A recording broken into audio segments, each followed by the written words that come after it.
Hi guys, welcome to my channel. In case you're new here, please consider subscribing and give this video a like.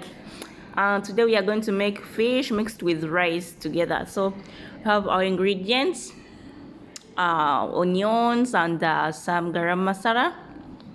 That garam masala is not it's not blended, so we add some tomatoes and green peppers. I added the garlic and ginger paste, fried a little bit, and I added the fish, the marinated fish. After adding the marinated fish, stir a little bit and then cover up to boil for some minutes.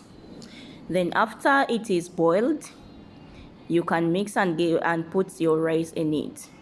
I went ahead and put the coriander leaves and then put the rice. After putting the rice, I boiled a little bit, then I added some water.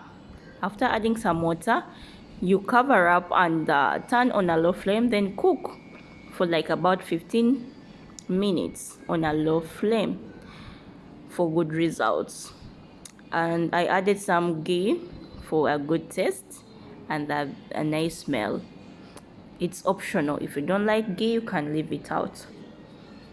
Yeah, so guys, wait and see how it came out. Oh wow, look at that, ready for lunch. Oh my god, looks tasty. Thank you for watching.